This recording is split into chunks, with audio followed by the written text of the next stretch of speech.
Wouldn't it be great if you could find your shows all in one place? Find my favorites. Get Xfinity Stream Saver with Netflix, Apple TV Plus, and Peacock included for only $15 a month.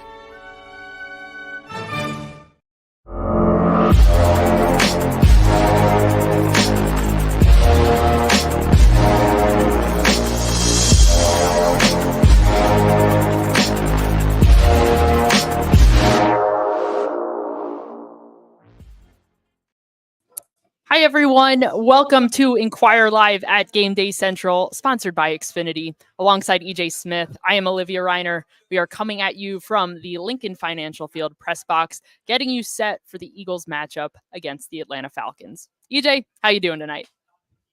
I'm doing great. I'm excited to be back stateside. We had a nice trip in Brazil. We got some good meals, brought back some coffee. So, I got some extra boost for tonight as a result. But no, I'm excited for the game, excited for the show. Same here. Good to be back home, and we're happy to be with all of you. Just a reminder, everyone, we want you to be a part of the conversation. You can head on over to inquirer.com/Eagles Game Day. Leave us a comment, a question, whatever is on your mind throughout the night. We will be interacting with you over there during the game. And if you have any questions on your mind right now, if you're watching from YouTube, Facebook, Twitter, wherever you're at, leave us a comment down in the chat, and we will try to get to some of those questions later in our show. All right, EJ, let us jump right into the big news of the night. The fact that A.J. Brown is inactive. He was ruled out yesterday as he's dealing with a hamstring injury. He popped up earlier in the week on Friday as a limited participant in practice with this hamstring issue. He did not practice at all on Saturday and was listed as questionable initially before being downgraded to out. With Brown not playing tonight, who is going to step up in his place? Yeah, well, I think that first and foremost, it's probably going to be Devontae Smith and Dallas Goedert, who kind of take more of the target share than usual. But I am really intrigued to see how Jahan Dotson is used with A.J. Brown sidelined. When they traded for Jahan Dotson, one of the things I thought was really important with him as a player is that he can both play in the slot and on the outside. I think that's really important for tonight because Devontae Smith, we saw him in the slot a lot against the Green Bay Packers. The fact that they are still able to put him inside because of Jahan Dotson's versatility will be important. And yeah, Jahan Dotson had a limited role in his first game with the Eagles, but I do think he's an upgrade at wide receiver 3 from what they had last year. And this is why you get a guy like that. They traded for him because they knew that there was a possibility that you'd be without one of A.J. Brown and Devontae Smith. You wanted somebody who could be in a featured role in a pinch like a game like tonight. So I am really intrigued to see what Jahan Dotson looks like. Same here. He was traded just 3 weeks ago, so he hasn't really been on the roster for a very long time. However, he has been cramming the playbook, learning as much as physically, humanly possible. The fact that he has been game planning specifically for this team definitely trims down the playbook and what he needs to know for the game. Regardless, going to be a really intriguing game from a receiver's passing game standpoint. Let's also talk about who else is not playing tonight. We just got the inactives list. As always, Tanner McKee, the third quarterback, is inactive. A.J. Brown, as we already knew, inactive. Cornerback Eli Ricks is inactive. As we also knew, as our colleague Jeff McClain reported earlier this afternoon, Devin White is also inactive. Darian Kennard, the swing tackle, inactive. Guard Trevor Keegan inactive, and defensive tackle Byron Young inactive. So not a lot of surprises there. Obviously, the Devin White situation, saga, whatever you want to call it, continues to be intriguing with Nakobe Dean and Zach Bond getting the start over White. How surprised are you just with how all of this has played out for White so far? Yeah, I think it's fair to say it's a bit surprising just because of the fact that he played so many first-team snaps throughout training camp. He was it kind of felt like he was the only starting linebacker that kind of consistently was rolled out there. Nakobe Dean rotated in, Zach Bond rotated in. We saw Jeremiah Trotter Jr. get some snaps there, but Devin White was kind of a mainstay throughout camp. But I do think it's fair to acknowledge also that Nakobe Dean played really well throughout the summer. And I think that in hindsight, it seemed almost like it was a challenge for Nakobe Dean, like go out and win the job. So I think he did that. I think that's why Devin White finds himself where he is now, is because Nakobe Dean had a really good summer. And he had a pretty good season opener as well. So, Yeah, I think it is surprising, but I don't think it's all that surprising that he's inactive today. When you really look at it, Devin White hasn't played a lot of special teams throughout his career. He was asked about, his willingness to play special teams. He said he didn't really give like a strong answer either way. I think he kind of said we'll have to see about that. So yeah, I mean the fact that he doesn't have a lot of experience in it, the Eagles have a lot of off-ball linebackers on the active roster. They've got guys who are good on special teams like Oren Burks and Ben Van Sumeren. So if you're looking at the numbers, I think it makes sense that Devin White would be the one that's down today. I think Nick Sirianni mentioned earlier this week that he thinks that Devin White still has a role on this team, and they're going to need him at some point, whether it's for injury or otherwise. I do think you could see him down the road if he's on the roster that long, but I understand why he's down today. I think the fact that he does not contribute on special teams makes him kind of a luxury that they can't afford to have when they have so many depth concerns elsewhere, and they have so many guys on the active roster at off-ball linebacker.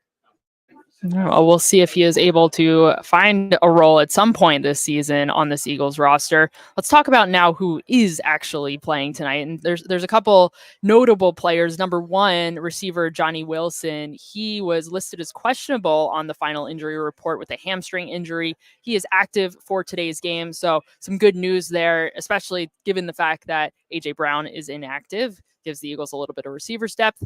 And then Isaiah Rodgers, who had missed last week's game while dealing with a hand injury. He broke his hand on the last practice of training camp, required surgery, and is really only 3 weeks removed from surgery. He is active tonight. So a couple of, relatively important or at least notable players, I would say. EJ, especially as it relates to Rodgers there, given the fact that the Eagles had a good deal of success with Darius Slay and Quinyon Mitchell starting on the outside. What role, if any, do you see for Rodgers tonight? It's one of the things I'm really intrigued to see for the first series is whether or not Isaiah Rodgers, when the Eagles go to nickel packages, if he's the outside cornerback, or as you mentioned, Quinyon Mitchell. I think that he has made a really strong case to just stay on the outside instead of having this, hybrid role where he plays on the outside when the Eagles are in base defense, and then when they add a third cornerback in nickel, then he bumps inside. I think you might see him stay on the outside today. I think it's one of those things that when the Eagles defense goes out on the field, that's going to be one of the first things that we're looking for to see who the first sub is. Because I do think that Quinyon Mitchell has made a strong enough case to stay outside. Whether or not it's Avonte Maddox or Cooper DeJean, we can talk about it later. I think that is an interesting thing to watch. But yeah, I'm not sure where Isaiah Rodgers fits in. I mean, if he didn't get hurt, I think there was a good chance he would have been the starter for week one. But that's not how things unfolded. I think that there is a chance that Quinyon stays outside. Mm-hmm. Well, and regardless, we'll see exactly what happens there with Rodgers. He said he did not initially know that his hand was broken until he went to try to pick up a water bottle and he couldn't grip the water bottle. So I can't imagine that's a very good feeling. I hate when that happens. We'll see if, it's the worst. Yeah, we'll see if he gets any action tonight. So aside from the inactives, we also have some roster news, I suppose. The Eagles, prior to today's the game, the Eagles signed offensive lineman Nick Gates to the 53-man roster and had to release, or I should say, they had to waive Patrick Johnson in turn to make a spot for him. And then they also elevated wide receiver Paris Campbell and tight end EJ Jenkins from the practice squad. So essentially what you've got there, you've got your depth center as a potential backup to Cam Jurgens at center, and then a depth receiver with Brown being out, and the third string tight end with behind Dallas Goedert and Grant Calcaterra there in EJ Jenkins. So just some potential depth pieces there all around. We'll see. I think EJ Jenkins played like 4 offensive snaps, so I don't expect to see him very much. But Paris Campbell was in training camp, had a really, I think, strong outlook at the outset of training camp before the competition started to shake out, and ultimately did not make the 53-man roster. However, signed to the practice squad, and now he is set to make his Eagles debut potentially. So we'll see exactly what happens there. All right, let's move into our latest headlines, some of the big news going into today's game. The Eagles obviously coming off of a big win in Sao Paulo against the Green Bay Packers. They're the only team, interestingly enough, in week one to lose the turnover differential and still win the game. So they had a bit of a sloppy one. It wasn't just the field conditions that were sloppy. The offense as a whole, hit some snags, especially with Jalen Hurts turning the ball over. 2 interceptions for him, lost a fumble as well. When you look at the interceptions in particular, EJ, a couple of bad decisions. He admitted it after the game. Looked a little like late throws to me. Had he been on time a little bit more, perhaps he wouldn't have fallen into that trap. Overall, what do you feel like is the key to limiting the sloppy play, the turnovers that the Eagles succumbed to in week 1?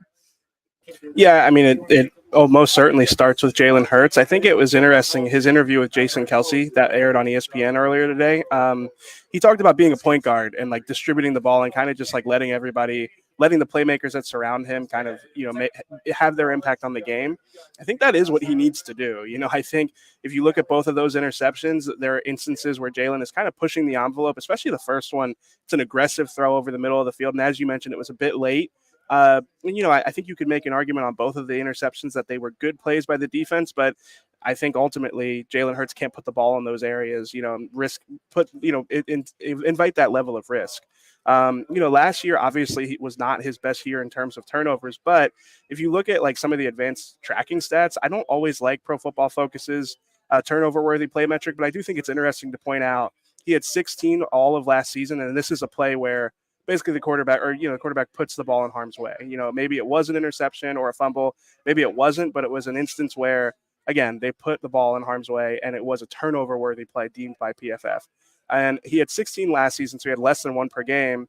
He had 4 against the Packers alone. So, and I mean, if you watch the film, you can see those 4 pretty evidently. So I think he's going to have to protect the football. In this offense, he doesn't have to force it. He doesn't have to push the envelope. They have enough talent. They have enough matchup advantages where if they can just limit the turnovers, I think that they will win most games because of their talent advantage. And Nick Sirianni said it as much earlier this week. He talked about how it wasn't sustainable the way that they won. He harps on turnovers. Obviously, they've got the big banner in the auditorium above where they do press conferences showing both ball security and, turnover habits for the defense, whether it's punching at the ball or, trying to recover fumbles. So, it's obviously a big priority for the coaching staff. I think it is obviously it's a big priority for Jalen Hurts. I think that it's going to start with a mentality shift. And I think that, you do hear him talking about, the rationale behind the mentality shift. It doesn't always have to be shots downfield. It doesn't always have to be fitting the ball in the tight windows when you have some of the players that the Eagles have. A lot of good from Jalen Hurts, a lot of not so good. We also kind of saw a similar trend from the Eagles defense. There was some good, there was some bad and ugly.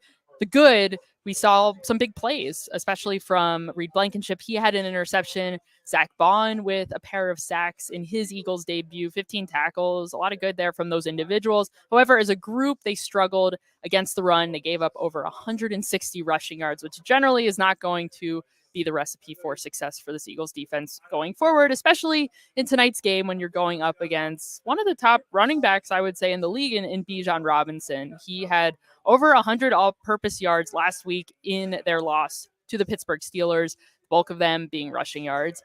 When you look at this Eagles run defense as a whole, how do you feel like they can rebound and put themselves in a better position to stop the run in tonight's game? Yeah, I think they would probably point to the field contributing to some of that, but I really think it starts and ends with Jordan Davis, especially in a Vic Fangio scheme where he's going to use 2 high safeties a lot of time. You're playing with a light box, and that means you will have a disadvantage against the run. Jordan Davis is kind of the guy that's supposed to equal that back out. He's the guy who's supposed to kind of be able to be responsible for multiple gaps, steal gaps, and just, make things hard for the opposing offensive front. He didn't have like the greatest game by my estimation against the Packers, and I think that contributed to it, both in the sense that he wasn't always impacting the run, and he wasn't on the field quite as much. As Mike Sielski crashes our show here, I don't think he would be great as a gap plugging nose tackle. But I think that is I think that's really going to come down to Jordan Davis and the defensive front. I think both in the running game and the passing game, I think that they're going to be the difference in the game. We'll talk about Kirk Cousins and pressure later on in the show, but when it comes to the run, I think the defensive front's going to have to kind of dictate terms a little bit more than they did a week ago. And I also think that the tackling is a contributing factor for that. I think that type of thing sorts itself out over the course of the season. Usually you do see some, rough tackling in the first game. You see some missed tackles. So I think it really is going to come down to the defensive front more than anything.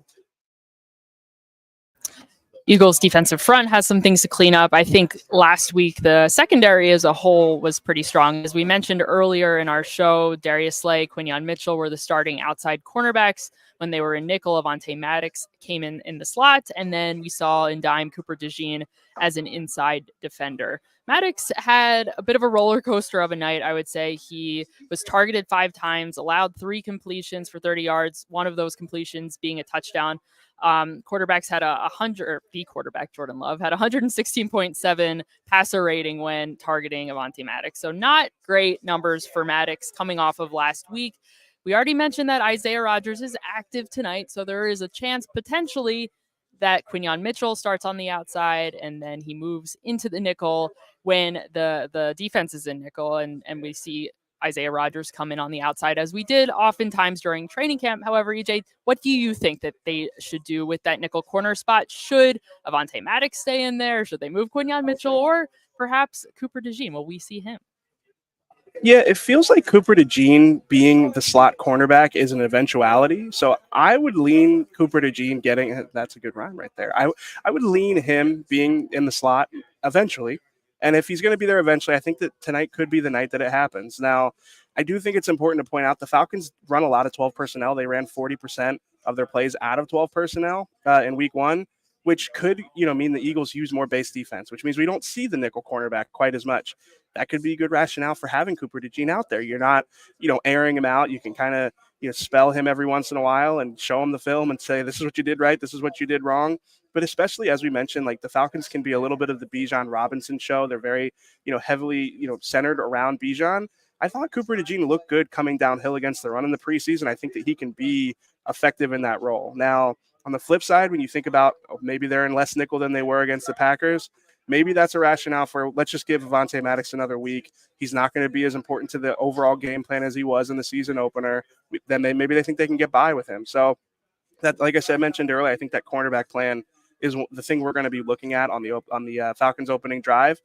I would probably slightly lean Cooper DeJean here. Again, another nice round. His name is just very rhymable, but I would lean that way. But, I think that it is, again, something we're going to have to keep an eye out for. You're a poet and you didn't even know it, EJ. I knew it. I knew you had it in you. All right, let us transition to our favorite segment of the night, the Fan Zone, where we respond to some of your questions and your thoughts.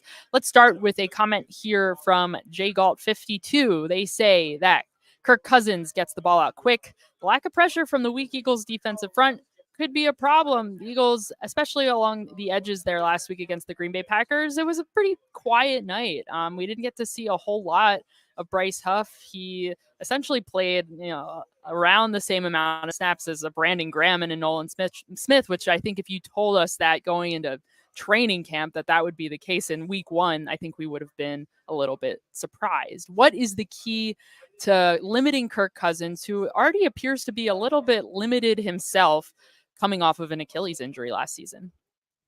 Yeah, in the season opener, he definitely looked hampered by that Achilles injury that held him out for most of last year. The Falcons' offense was a little bit predictable and a little surprising at times, I think, contributing. Now, he's obviously said that he feels fine and that, there's nothing to this. But I do think when you watch the way that they played, they were in pistol a lot of the times, which, takes a little bit of less of the onus on the quarterback's mobility. When it comes to drops, they didn't do a lot of under center play action, which is something I expected from this Falcons team. Zach Robinson, their offensive coordinator, comes from that Rams system that does use, elements of under center play action and, stuff like that. So I do think that, there seems like something's up. And if you just watched Kirk Cousins in the opener, he didn't move very well. And he didn't, seem like he was comfortable really driving the ball off of his back foot. So, I've seen Kirk Cousins at the Link the last 2 years. This is kind of a weird, tradition of Kirk Cousins at Lincoln Financial Field for week 2 on Monday night, no less. And I think when you look at those 2 games for the Eagles, the key was that they affected him. He's the Mendoza line for quarterbacks, it feels like, where good defenses can really get after him and, affect him in the pocket. And, maybe less, worse defenses struggle against him. And, that's where he kind of makes his money, literally. So I think that it's going to be really important for them to pressure him. He's a quarterback that has shown that he's susceptible to it, that it can affect him. And especially now that he's not able to move quite as well, I think that that's going to be the most important thing. He will try to get the ball out quickly. That's the thing with Kirk Cousins. But if you can, make the pocket uncomfortable for him. He will make mistakes. He'll have turnovers. Darius Slay can attest to that. So yeah, I think that that's really going to be the difference in the game for the Eagles defense. Thank you, Jay Galt, 52, for your question. Let us move on to another comment, I should say, here from HMRD. They say they all mention Robinson, as they should, but the linebackers and slot cornerback will also have to deal with the Falcons tight end, Kyle Pitts, who is 6'5" and much taller than both Eagles slot and linebackers. That's generally how that works, as far as the slot corners being smaller and usually inside linebackers, relatively not the tallest guys on the field, but still, Kyle Pitts, he is a Philly product. EJ, you wrote about him a little bit this week. What kind of challenge could he potentially pose to this Eagles defense, who had last year, you look at last season, the Eagles kind of struggled going up against tight ends and defending the middle of the field? Yeah, I mean, he was the number 4 overall pick in the draft for a reason. He has a rare blend of size, speed, and athleticism. So he is going to be a matchup challenge for them. Obviously, the Eagles, they use a lot of zone coverages. So it's not like Avonte Maddox is going to be running with Kyle Pitts down the field in man coverage. Avonte has, or if it is Avonte or if Cooper DeJean, I think that most slot cornerbacks have experience playing against bigger bodies, whether it's tight ends or, bigger wide receivers that go into the slot. So, it does seem like it would be a matchup problem. I think that he is just generally a matchup problem. Again, that's why he was the number 4 overall pick at a position that isn't quite a premium position. I think, the possibility of getting a guy like him ISO'd on different types of players who aren't as comfortable in coverage is the reason you do that. So, yeah, no, he will be a challenge for them. He hasn't ever really reached that level that I think people expected him to when he was the number 4 overall pick. But I do think, again, when you're just looking at this individual game, he is the type of player that you have to have a plan for. A good comment there by our friend HMRD. Appreciate that. Thank you so much. Just a reminder, go over to inquirer.com/Eagles Game Day during the game, and we can answer more of your questions during the game over there. All right, let us transition, EJ, to our Inquirer player picks. We've spoken about a lot of players tonight that we are going to be keeping an eye on in today's game. However, if you had to pick just one, who would it be? I went with Bryce Huff just because, we talked about him a little bit earlier, his limited playing time in the season opener.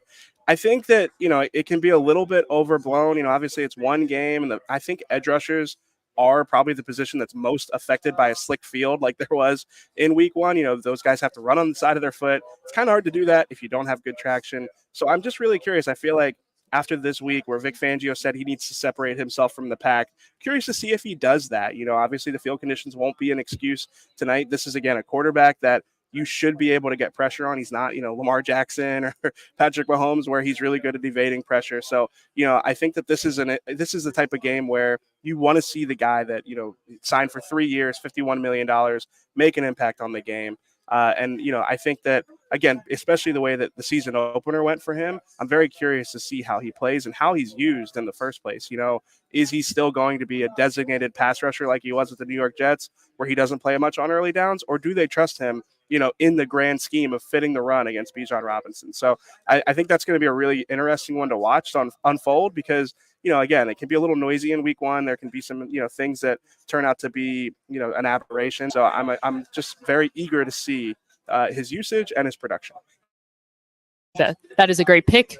EJ, I am going to go on the offensive side of the ball with a player we have already discussed tonight in Jahan Dotson, especially in the wake of A.J. Brown's injury, the fact that he is not playing tonight. We're going to see a lot of Devontae Smith, but what about Dotson? How involved is he going to be in the Eagles offense? I was actually surprised at how much he did play in week 1 against the Packers, given the fact that he had only been in the offense for a couple weeks. But hey, this is what they traded for him for. He was only targeted once. He didn't have any receptions, but he was still out there, part of the offense and making things happen overall. So we'll see exactly how much more frequently he is targeted, where he is lined up on the field. As you mentioned earlier in the show, the Eagles like his versatility, the fact that he can play in the slot on the outside. That allows them to move Devontae Smith around wherever they want. He played in the slot a lot last week.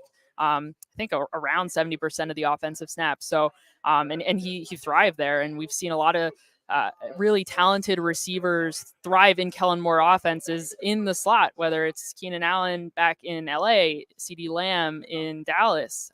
So we'll see if he is able to continue to play there and how much his alignment is impacted by the fact that AJ Brown is not playing. Regardless, Dotson should be a really interesting one to watch, and I'm looking forward to this matchup as a whole. So, all right, let's transition into our prediction segment. This has been a bit of a different week with the predictions because of the late addition of AJ Brown not playing. I think I will say it impacted my prediction. I'm curious to know what Jeff McLean thinks. So this is a perfect time, Jeff. We're bringing in Jeff McLean, Inquirer reporter extraordinaire. Jeff, it's great to see you. Before you give your prediction for tonight, I'm just curious to know what you're looking forward to seeing in general in tonight's game. Well, I guess, the Nick Foles evening is important, because he's retiring and because this is, fans have the opportunity to kind of honor him because of being the only Super Bowl winning quarterback in franchise history. Didn't get to end his career here, on the field, but certainly Jeffrey Lurie allowed him to sign a one-day contract to retire as an Eagle. I just came from the press conference. Nick was there with all of his family. In fact, his two young sons were a bit of a distraction from some of his retirement speech. But he had it on his hat. And EJ, you did a story about this, the Dad Season brand that he is promoting. Had a hat on that said "Dad, no days off" or something like that. And he didn't have a press conference. His retirement press conference wasn't off because his sons were running all around and they were crying and had to be ushered out of the room several times. But it was a long speech, and he thanked everybody, including his dog Hank.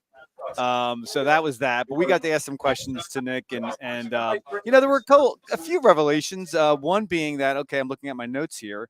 So Philly was originally supposed to be a speed option play. I don't know. That may be somewhere out there. I don't recall that being said before. And Brent Selleck was there in the audience, and Nick kind of said, "Hey, Brent, we didn't like that call, did we?" And that was kind of the reason why he went to Doug Peterson and suggested the Philly special.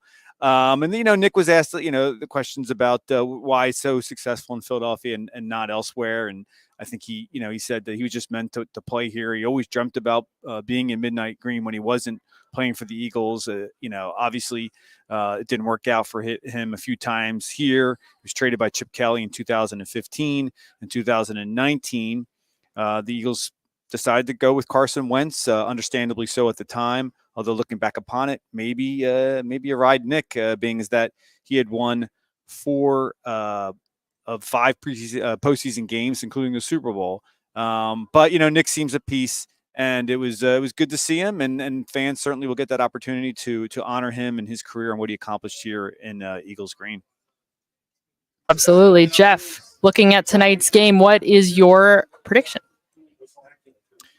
I'm going with the Eagles. I got it wrong in the opener. I thought that game would be close, almost a toss up. I just felt like maybe the Eagles with 2 new coordinators would struggle. And quite honestly, I mean, all the turnovers from Jalen Hurts, that game could have gone differently. The Eagles certainly were sloppy and didn't play a clean game. I think they'll clean up some of those mistakes here against a Falcons team that I don't think they're as bad as they looked in that opener. A lot of it's going to depend upon Kirk Cousins. Maybe he needed 1 week to look like himself again. He certainly didn't. He looked extremely immobile, even more so than normal. But the key will be Bijan Robinson. I mean, if they can't stop him, and last week they struggled in stopping the run, then I think that'll allow them to keep this game close and maybe hang in there until the fourth quarter. But if the Eagles are able to contain him, then I really don't know if there's much else that the Falcons can do in terms of their offense. So I got the Eagles winning 30-16. All right, EJ, what's your final score?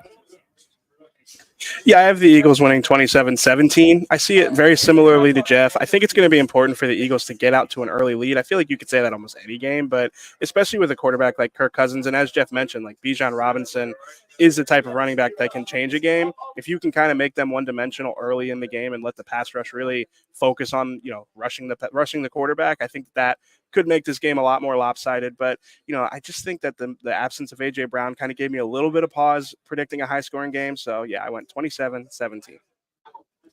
I went with even a lower score, EJ, 24-20 Eagles. I took a touchdown off because of the absence of A.J. Brown. we'll see. We go through this mental exercise every week, and sometimes our logic checks out and sometimes it doesn't, but we'll see how the game goes. Originally, especially coming off of last week's game, I thought the Eagles would have a really strong chance at a multi-score victory over the Falcons. I'm not so sure this week. That's why I have such a close score, given the fact that Brown is not playing. And then week 2, we generally see a lot of improvement from week 1 to week 2. So we'll see how the Falcons and their 2 new coordinators, their 2 first-time NFL play callers, rebound after last week's loss. All right, everybody, that is going to do it for us today. Thank you so much for joining us, tuning in to Inquire Live at Gameday Central, sponsored by Xfinity. Just as a reminder, you can head on over to inquire.com/Eagles Game Day if you're not already there to follow along with us as we post and comment in real time throughout the game. So we'll see you over there. And please keep up with all of my Eagles coverage on my Uncovering the Birds podcast. We will have more from the Nick Foles retirement and the press conference, and spoke to a bunch of other players and some coaches about Nick's career. And of course, we'll have my breakdown and on the Eagles game against the Falcons, and we'll obviously find out what happens here in a few minutes. So listen to wherever you get your podcast, or go to inquire.com/podcasts. Thanks so much again, everyone, for tuning in to Game Day Central. We'll see you next time.